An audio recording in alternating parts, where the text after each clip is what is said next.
Assalamu alaikum and welcome to Game Changer. I am Mariam Zia. In today's program, we will be exploring the strategic partnership between Pakistan and Azerbaijan. Prime Minister Shahbaz Sharif recently visited Azerbaijan and a number of areas of cooperation between the two countries were discussed. And specifically, energy cooperation is an area in which a number of deliberations were made upon, and Pakistan will be importing LNG on concessional prices from Azerbaijan from the coming month. In today's program, we will be exploring what is the potential of this deal between the two countries and what are some of the other areas of cooperation in which Pakistan and Azerbaijan can collaborate further, and its impact on the regional prosperity as well. In second segment of the program, we will be talking about the IMF deal that government is very confident that Pakistan is going to strike this deal very soon, and we will be talking about what were the bottlenecks that caused the delay in the deal and what Pakistan is expecting from this deal and what would be the impacts on Pakistan's economy once we strike this deal. To discuss this and more, we are joined in the studios by Dr. Fazlur Rahman, who is expert international affairs. Welcome to the program. We are also joined by Dr. Zia Shamsi, who is expert international affairs. Welcome to the program. We are joined online by Dr. Hasnain Javed, who is economist and senior analyst. Welcome to the program. Dr. Shamsi, let me start with you. When we talk about Pakistan's collaboration and relations with Azerbaijan, of course we know that both countries have shared history and there is a lot of potential for both countries. But let me start with this recent deal that both countries struck on the LNG import. How do you see that this is going to impact Pakistan's energy mix and Pakistan's energy needs? Thank you very much, Mariam, for inviting me over in the studio. Actually, Pakistan and Azerbaijan have a very long and very cordial relationship. And perhaps Pakistan was only the second country which recognized Azerbaijan after its independence. And Azeri people and Pakistani people have very strong historical and cultural bonds as well. And these are being recognized by both these states. Pakistan at this time is in dire needs of energy, of course, number one, and number two, the cash in foreign currency. So the present government has been striving to come to terms with these two deficiencies, and in that context, this LNG deal with Azerbaijan can prove to be a game changer in the sense that it will provide relief on two grounds. Number one, quantity or the supply chain, and second, the price mechanism. Of course. Because at this time, people of Pakistan are really feeling pinched with the energy prices, especially with the very strong summer this time, and dire need of holding whatever dollars we have, of course, as far as possible till such time we strike the IMF deal, which is the second part of your segment. So in that context, I think this deal is very important, and it's a very significant strike by the government of Pakistan to have accomplished this deal at this time.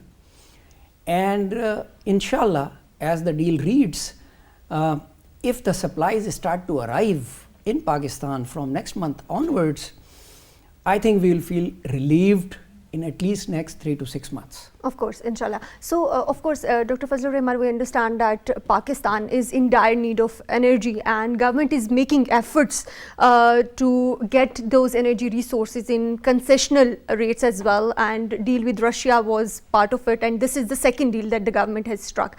How do you see this is going to impact Pakistan's energy needs, and specifically, like Dr. Shamsi also mentioned about, that we need FDI as well, like foreign direct investment is also very important, keeping in mind our economical conditions. So what's your take on this? The oil and gas deal, it's very preeminent in terms of the country's current needs, and I think that this is going to give a breather to the country in terms of the pressure that we are feeling in our energy requirement. And I think that we are tabbing this time, sort of different sources for Of energy, course. which is like Russia and Azerbaijan, We're which we have not, diversifying our which we have not partners. tapped in the past. So which means that certainly, as you mentioned, that we are diversifying our intake from different sources. So I think that, and especially on concessional rates, that is something which is very important. Our Prime Minister has been working on this deal for the past 6 months. So I think this is a accumulated result of the concerted efforts which have been put in to get this deal, and this is going to have far-reaching ramifications, far-reaching impact on our bilateral relations, especially in terms of the other areas of agreement which the Prime Minister has signed with the Azerbaijani counterparts. Of course, and potential areas were discussed as well. That includes trade, defense, people-to-people contact, Absolutely. solar energy, resources as well. Of course. So it's a wide spectrum of now relationship that we are going to enter into, and we are going to certainly sort of benefit from all these sectors which we have identified for our bilateral cooperation. Of course, we are going to benefit from all these sectors of cooperation. Dr. Hasnain, when we talk about Pakistan's relations with Azerbaijan, of course, we understand that there has been energy cooperation going on between the two countries. How would you overview this existing collaboration between the two countries, and what is going to be the impact of current LNG and oil and gas supply deal between the two countries on bilateral relations as well as on the energy needs of Pakistan? First of all, I wanted to say that odds are going to happen. Odds are going to happen. Like uh, Azerbaijan and Turkey and even the Russia must explore. 10 years. In my perception, it should be 10 years before. But now it's never the late. Now, currently Azerbaijan and Pakistan have formed the working groups under the Joint Ministerial Commission to increase the bilateral cooperation in the various sectors, which has never been done before. So this is a new venture, new idea, new avenue. And how it is a new avenue, it is a greater avenue for the agriculture, greater avenue for the trade, banking, IT, tourism, transport, energy, health. But our initial focus towards the Azerbaijan, specifically and particularly, is energy. So these relations are more strengthened after the visit of Prime Minister Shahbaz Sharif to Baku, which brought various cooperation deals like the import of LNG on the concessional rate. I was in the ministry at that time, and I request for them, and I was in Azerbaijan for so many time, and currently just 2 months before I was in Azerbaijan, and I request a government of Pakistan to start the LNG, because the Azerbaijan is the hub of LNG and Of course. the petroleum products. So they can give us the LNG concessional rate. Who is the hurdle? I don't know. Why there is some hurdles? I don't know. But now it has been solved. So it is going to be the concessional rate as well as the cooperation in the solar energy projects.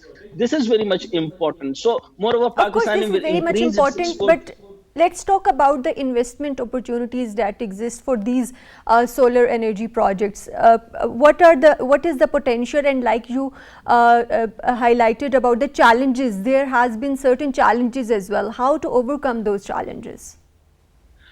Yeah, these are like for example, first of all, the most important challenges was the multinational companies. These are the companies.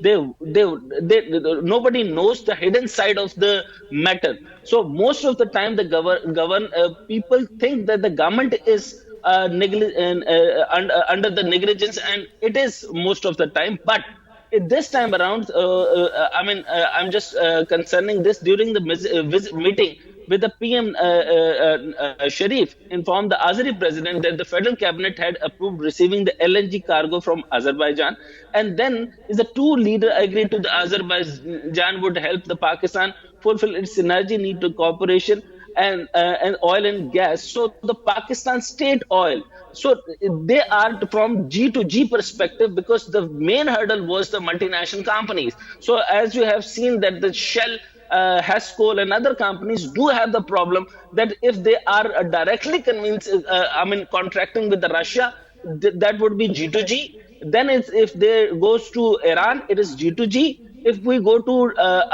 barter trade with the Iran, Russia, and other countries, that would be G2G. And same as the Pakistan State Oil is a government company. So the Pakistan State Oil and State Oil Company of the Azerbaijan Republic of the SOCAR, SOCAR will collaborate at the government to government level to work out the energy resources. And the Asia Sport LNG price this year have eased from the record high of the 70. A very important thing is the 70 MMBTU dollar. It's a $70 hit in August, and now trading below $10. So this is a very important point. Now we are getting this LNG on the $60 down payment. $60 on the discounted rate. So this is very much important. So attached to this, if I talk about the energy bill and energy imposed upon the bill, that is very much important to understand, because nobody ever put this in that area. Like for example, Pakistan oil import has dropped by 11%, and the country oil import bill was recorded by 13.8 billion in the July-March. And then is the import of the petroleum bill was recorded by 5.8 billion. So crude oil import rose by 4.69 and 3.86 and billion, and the liquefied petroleum gas imports jumped by 3.78% to 533 million in value in 2003. So, however, import of natural gas liquefier has been declined by 11% to 2.85 billion. That's a huge gap from 3.32 billion. So, this is how we need to understand how important it is to have a bilateral G2G relationship. And as I told you, of course, this is very important to have a bilateral international G2G multinational relations. companies as HESCOL and other companies. Right. Dr. Zain, this is very important. So what policy measures or regulatory frameworks have been put in place to enhance the cooperation when we talk about specifically in energy sector? See, first of all, there are so many hurdles, and we cannot, tackle initially with the, external issues, but we can deal with the internal issues. So many other political parties and other things and different ventures, they don't understand what we are doing. It is not about the shifting the paradigm. It is about our natural energy, our economy, and our economy is first. As Pakistan, if we have to make Pakistan first, and if our notion and if our mantra is Pakistan first, so then we have to understand the economy first. So we need to understand that we need to take up Azerbaijan, but not in order that somebody is not liking this because Azerbaijan is, not the trading relation in the previous matter.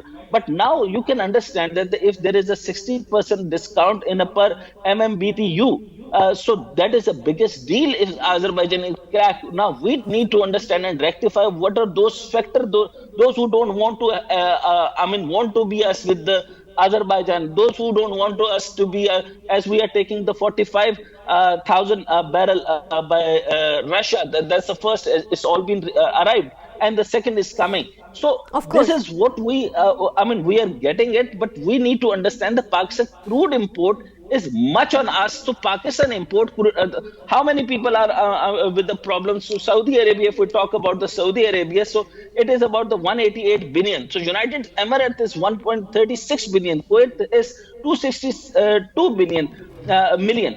Malaysia is 34.6 million, and Netherlands is 566 billion. So energy deficit of Pakistan import approximately is 430,000 MT of the motor gasoline and 200,000 MT diesel and 650,000 MT crude oil of the cost of 1.3 billion of the month. So in 2021, of course, Pakistan is in need of energy resources, Dr. Zain.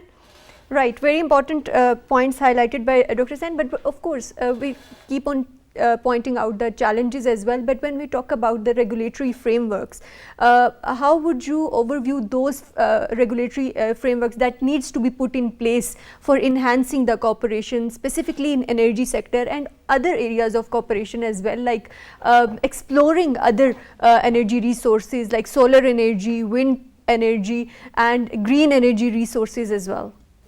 Yeah, actually you need to get going first, and now the groundbreaking has taken place, all right, and this LNG contract, as I said, may become a game changer in the sense because Azerbaijan is hub of LNG activities. Of course.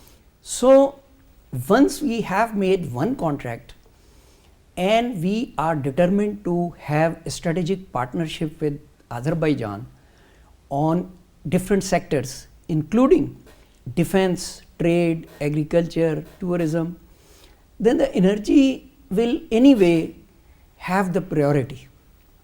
Pakistan is in dire need of energy in all sectors, whether it is wind, solar, hydrocarbons, LNG or anything, and from wherever we are getting it at this time at the cheaper rates, because we are starved of foreign currency as well. So we will strive to get it as soon as possible, as much as possible, and as cheap as possible.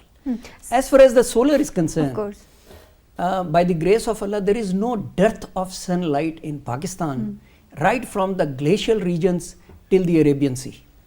So there is a lot of scope, and we could build a lot of solar farms across the country, and Azerbaijan can do a lot of investment in that regard, in which we will use their equipment, their money, and provide them the space to come and invest, and we will draw benefit out of that investment in terms of energy also, clean energy, green energy and cheap energy. Of course. So, Dr. Shamsi, the renewable energy resources are gaining, potential, are rising as a potential energy resource globally as well. So, are there some initiatives that both countries are undertaking at the moment, or are there some talks going on some initiatives, or can you highlight some of the potential areas in which joint ventures can be undertaken, specifically when we talk about renewable energy resources? Yes. I think during this visit, there were talks on the investment, Baku's investment in solar energy, because Pakistan has a lot of potential. It has a lot of areas where solar farms can be set up, all right, especially in southern Punjab areas and upper Sindh, and in the south as far as the wind energy is concerned. So the talks were successful. Azerbaijan business community has promised and assured that they will come and explore the opportunities. Now it is up to us how we lure them, what kind of incentives do we provide them, so that there is no time delay. Because usually what Dr. Hasnan is also pointing out is the bureaucratic delays that usually take place in the contracts like this. And that is something you keep on pointing out in every program that you, of course. Unfortunately. Of course. So that is very important. And when we talk about energy sector, infrastructure development is also very crucial. So how do you think that Azerbaijan can help us in infrastructure development, or both countries can collaborate on infrastructure development for the sake of energy resources, specifically when we talk about renewable energy resources, wind, solar, hydroelectric, is also an energy resource? Well, actually we have to look at kind of an integrated energy program in which, you know, the regular supply of energy through hydropower and through other sources should be interfaced with the solar energy. And I think that, you know, there are different aspects of cooperation entering into solar energy, sort of domain. One is the, as you mentioned, you know, joint ventures. You know, so it's like the big business getting involved and creating huge solar parks, you know, for providing energy to the, you know, national grid. And then there are, like, you know, small businesses also. For example, especially in agriculture sector, where they can come into manufacturing, produce something here, and then sell it on some concessional rates or on deferred payment system or whatever the mechanism they evolve. So there is a huge potential in the agriculture sector as far as the solar power is concerned.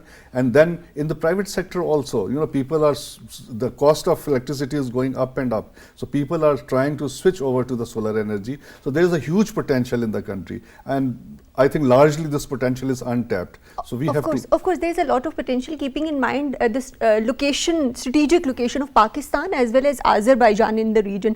That also provides a lot of potential for cooperation, specifically in energy sector. How do you see that potential could be tapped?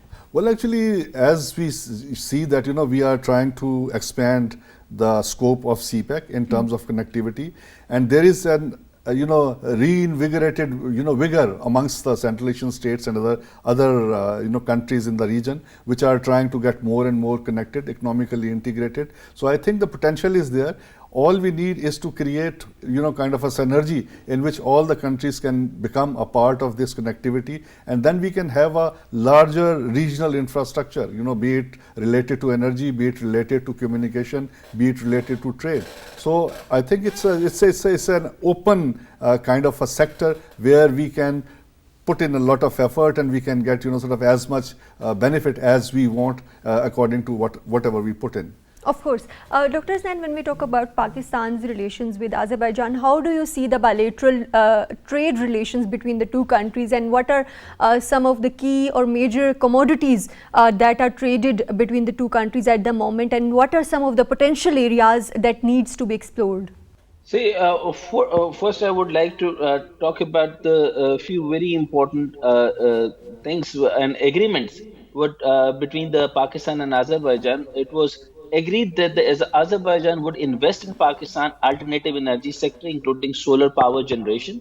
On the import of Pakistan rice to Azerbaijan, both countries agreed to formulating a comprehensive mechanism for exemption of duty. Very important. Exemption of duty at this time it is very important for Pakistan, because we know that our economy is standing where. So it was agreed that the Azerbaijan Airlines and always remember, and we have to remember, that the logistic and transportation is very much important, and it's a bone of the economy. So AZAL will operate its 2 flights to Islamabad and Karachi in a week. The two sides also agreed to increase cooperation in defense, agriculture, trade, and transportation, and also they will collaborate to create a favorable condition for the bilateral trade by sharing trade information, organizing event, conducting studies to identify the exportable products, and promoting the economic cooperation. And for this purpose, both countries agreed to mobilize their effort to finalize a potential trade agreement (FTA). So the signing of the agreement marks a significant milestone in economic partnership between Azerbaijan and Pakistan, strengthening the foundation for increased trade and economic cooperation. And it is expected to create new opportunities for business and enhance bilateral investment, and contribute to overall growth and prosperity of the both nation. And also understand that the Turkey and the Azerbaijan is like you can say it is a two hand in one. So they are both very near by heart, near by soul, near by their ideology, and they are very much secular, although they are the Muslim world, but they are very secular in other countries. So the future of Azerbaijan, if we talk about the delegation there, it is very much important. I just wanted to point out 3 things, which is: one, a delegation will discuss the promotion of the trade and investment. The second will deliberate the energy and cooperation. While third will be will related to defense and cooperation. So President of Azerbaijan said MOU will be signed for the promotion of trade, and less the preferential trade item will also prepared. And he said several delegations so, from Dr. the Hasnain, like I earlier asked you about the existing bilateral trade relations between the two countries, how would you overview those relations, and what is the potential? I would what say are some of the sectors in which both countries needs to put more focus on? Very important question, very pertinent question. But previously, until so far, I mean, the biggest trade is LNG, which is coming now. Previously, it is just a tourism. I mean, in a recent time, everybody knows about the Baku, and everybody has an enthusiasm, passion to go to Baku, Azerbaijan, and go to Toftang. And other areas in northern Azerbaijan, there are so many things, but it is not that much attractive place. But recently, they have developed the Baku in a very different way. I mean, much different from the Turkey. I mean, Istanbul is very much populated, and Azerbaijan is quite open. So it was just tourism and tourism. Now my point was, why not in trade? So it is very first time we are going to have a trade on LNG oil, and they have the biggest companies. Most of the American companies were there. Why not Pakistan can deal in the LNG and oil? And agriculture is the biggest promoted area. So we can share and collaborate in the dairy, in the meat, in the other product, in the cereal, what Pakistan is producing, and they have a little amount of the meat, so we can produce much out of it, and we can produce all these things to them. So as China of is, course, I and mean, keeping they in are mind all the importing all these bilateral from trade, China. that Why is not not we? possible. Right, Dr. Sen, when we talk about trade relations, of course, that is not possible without connectivity. There is a lot of potential when we talk about people-to-people contacts, and of course, there was no air connectivity between the two countries for the longest time. So how do you see this latest development of air connectivity between the two countries? Unbelievable. It's excellent. Now it is, I mean, first we have to go to via Turkey, and it's take 11 hours. But PIA given us, last time I have been traveled from Pakistan, from Islamabad to Azerbaijan, it took me 4 hours. So now the agreement between the Azerbaijan Airlines and AZAL will operate 2 flights to Islamabad and Karachi in a week. So this is a wonderful initiative. I would appreciate, and also wanted to appreciate all these aspects. Bilawal Bhutto Zardari is, I mean, I would like to appreciate him, because his vision towards the logistic trade and other things. Of course, people-to-people connectivity. The business group must go there, and they are channelizing all these things. But I must appreciate these. These are the trade, and initial trade is the transportation, and he started this. AZAL operates 2 flights, which is very much important initiative, and that gives the real chance to fly over there. Not just about the people-to-people contact. It is about the not about just about the tourism. It will create the business trade economy, and we have to create the business trade economy to Pakistani people. Pakistan and Board of Investment must have to initiate these issue, and they must tell other people and people of Pakistan that how much benefit, how much potential they can have from the Azerbaijan, and there are much potential there in the real estate. You can buy the much land, and there, I mean, the land or the real estate is much in our hand. We can have, like in just Pakistani 2 crores or 2.5 crores, we can have the nationality over there with the partnership, with the industrialization, with the other plants. And I'm telling you one more thing: the Azerbaijan is weak in industrialization. They are just depending their whole economy on the manat is powerful. It is little less than the dollar, but it is going powerful. But they don't have the industrialization. They are morely, I mean, they are surviving on their oil and gas, and particularly on the tourism. So they wanted to introduce their industry. They wanted to introduce their domestic industry. They wanted to establish their industry in FMCG, fast-moving consumer goods, and they have the biggest potential of the natural supplements like honey and other things, and with jam, fruits. So, but they don't have the biggest industries. So we can help them. Of course, both countries, there are lessons that.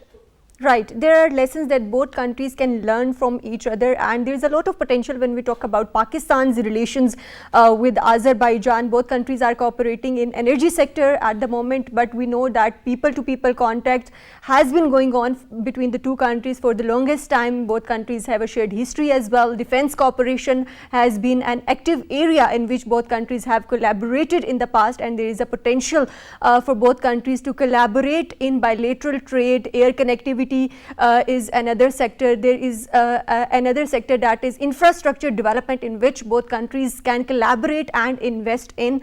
That is all from this segment, and we will take a short break. When we come back, we will be talking about the upcoming IMF deal. Take a break.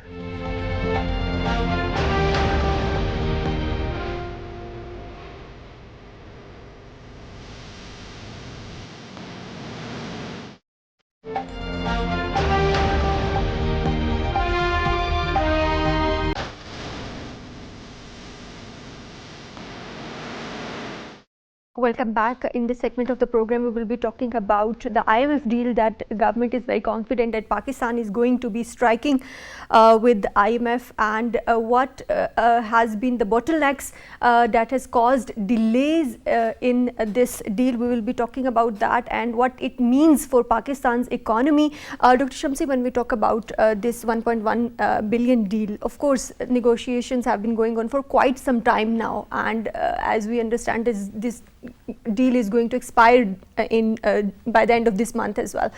So how do you see these bottlenecks that have caused the delay in the deal? In fact, it's a very sad story. IMF programs with Pakistan is very disappointing. IMF actually is blackmailing Pakistan, unfortunately. It has become a political strangulation against Pakistan, like it was done by FATF. This is very unfortunate. This is no amount. 1.1 billion is peanuts. And I think if government takes an initiative and appeals to the expats or non-resident Pakistanis, $1.1 billion can be credited in Pakistani banks within 24 hours. So this is no amount. Unfortunately, IMF is playing dirty with Pakistan at this time because it is our fault. Every now and then we go with a begging ball to IMF and they start to manipulate us. It is our fault, unfortunately, and we must take corrective measures in a manner that we don't have to go to them again and again. Of course, corrective measures are required, and structural reforms are also required. As far as this deal is concerned, this should be reached this time, because Pakistan has taken all the remedial measures or all the advisories that we received from IMF, so almost complete, and we should be able to accomplish the deal before it expires towards the end of this month, so that our other donor agencies and countries are also able to support us at this difficult time. Of course, and when we talk about IMF's 9th review, Dr. Fazal, how do you see that this is going to be contributing to Pakistan's economic stability? Of course, there were certain challenges that forced Pakistan to go to IMF, that we understand. But how do you see that, of course, government is very confident that we are going to finalize this deal. So how do you see this? I think even if deal gets through, there is going to be, sort of a much more graver situation, economic situation, sort of in the coming days. So this is kind of an adjustment period in which we have to alleviate our situation, our economic condition by refurbishing our foreign exchange reservoirs. But the thing is that, why IMF is not complying to what it has agreed with the government of Pakistan, despite the fact that the government of Pakistan has accepted, according to the government officials, all the conditionalities and all the terms and conditions they wanted us to comply with. The last issue was the issue of external financing. That has also been resolved of course. Yeah. So I think that there is a sort of a political angle to it, and I think perhaps there is a larger scheme of things in which they want to put pressure on Pakistan for certain sort of reasons which perhaps they know better. But right now it's very essential and very crucial for Pakistan to stick to to the program and continue with the program. So no matter what it takes, I think we have no choice but to Of course, we have to make tough decisions that government is also making. But at the same time, the government is also indicating that if the deal doesn't come through, we have a B plan. We have other options also. So I think that if other options are available, and if this deal doesn't come through, then perhaps the government will be exercising those options and coming out of this current economic crisis turmoil. And how much it is going to cost the national economy or the overall economic health of the country, how much will it be affecting the credibility of our economy, and how will we be able to get certain loans from other sources, our traditional friendly countries. So I think this is a very complex and complicated situation at the moment, and until the decision of the IMF is not revealed, perhaps it's a little bit early to say which way the things will move, but it's a very precarious situation, definitely. Dr. Shamsi, are there some sectors of economy that needs to go under reforms, or that will go for reforms or structural changes when we talk about as part of this IMF deal? In fact, this terminology of structural change is now very old, and but those are needed. Pakistan has been asked to undertake structural changes in its economy for a very long time now. And perhaps our economic managers, they do not understand the Western concept of structural changes in the economy. What I would say is economic reorientation is required, because Pakistan has a lot of potential. This is one of the blessed countries in the world which has almost everything, from agriculture to industry potential, the manpower, the young manpower, the skilled manpower, unskilled manpower, highly educated manpower, and the climate that we need, which other countries are not blessed with. So all we need to do is to streamline the priorities that the economy should have. We should be more export oriented and less import oriented. Only then this balance of payment can be resolved, and the doors that we keep knocking of the IMF will be able to do away with. Unless we reorientate our economy, which is more industrial, more value addition in our agricultural goods, like we were discussing about the cooperation with the Azerbaijan in the first segment. I think there is a lot of scope, not only in Azerbaijan, but other Central Asian states also. Pakistan's location is so strategic with respect to everything. Either it is energy, or it is food, or it is industry. On the one side, we have warm waters of the Arabian Sea, and on the other side, we have energy-rich Central Asia and our all-weather friend China in the northern areas. The CPEC is already going on. What else do we need? We just need to sort out our priorities so that we do not end up getting starved of the foreign currency every 5 to 7 years. Right, very important point. Dr. Fazal, when we talk about a global economic landscape, that is also very important when we talk about the expected IMF deal with Pakistan. Do you think these external factors do play a role and influence this expected IMF deal? Well, certainly there are internal factors and then there are external factors, but I think internal factors have more to do with the deal rather than the external factors, because internal factors are basically kind of a structure through which we have to deal with IMF, and IMF expects certain conditionalities, certain changes in the system, which they think will be able to revive the economy, or which they think will be able to help the economy to recover. Right, there are international trade dynamics as well. Absolutely, they would like us to be the part of the global supply chain. They would like us to be part of the global demand chain, so that we can engage ourselves internationally. But at the same time, they have to also look at the current potential, the current output of our industry, our agriculture, and the different segments of the economy. So we have to really boost. It has to be an integrated approach towards our economy, and then perhaps we'll be in a better position to negotiate with anyone. So we have to, for example, we have to give more attention towards the small and medium-sized industry, which if you ask them, they feel that they have been not reformed, they have been left out. So we have to bring them back to the mainstream and try to boost them. I think every country which has medium and small scale industry, a strong industry, they are in a position to export more. So I think we have to become, as Shamsi Sahib has said, that export oriented economy, and we have to really gear up and try to tie up the loose areas so that we can perform better. Of course. Dr. Hassan, when we talk about looking ahead, what are some of the expected outcomes or implications of this IMF deal for Pakistan's economy, and how this is going to contribute to restoring the investor confidence and also contributing to FDI?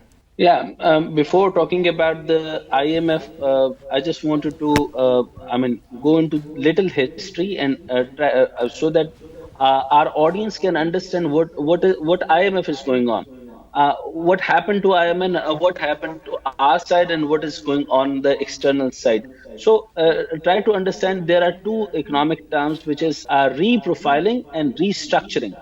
So try to understand those both things. So we are towards the reprofiling, not for the restructuring. Restructuring is a very technical term, which is not about the a positive, just only of the positive side. We have to understand our internal debts and our total debt restructuring, and how can we do it. So now try to understand the Prime Minister Shahbaz Sharif has expressed his optimism regarding Pakistan's chance of striking a deal with the International Monetary Fund. And first thing first, try to understand that we have to give the $22 billion of the debt in this year, and first tranche it is about the $6 billion. And after this, now we are negotiating on this point this month, saying that the government has accepted all the conditions of the global lenders and implemented them. But recalling his telephonic conversation with the international lenders managing director MD, the Prime Minister expressed the confidence that the IMF ninth review would sooner or later be approved. They had been met all the demands. So the Prime Minister's statement came as Pakistan seeks the immediate release of 1.1 billion, part of 6.5 billion bailout package.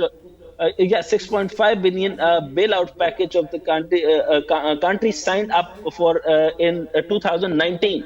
So best last received in last received IMF tranche as a part of the program in August last year. So despite 10 days visit by the lenders delegation earlier this year, the program, which is set to expire by the end of the June, remains stalled. Right. So the Ministry of Finance has said the coalition government was fully committed to International Monetary Fund IMF program and keen to least complete the ninth review, as it had already been taken many difficult and political cost, which is politically costly decision in the next context. So, responding to the statement of IMF resident representative,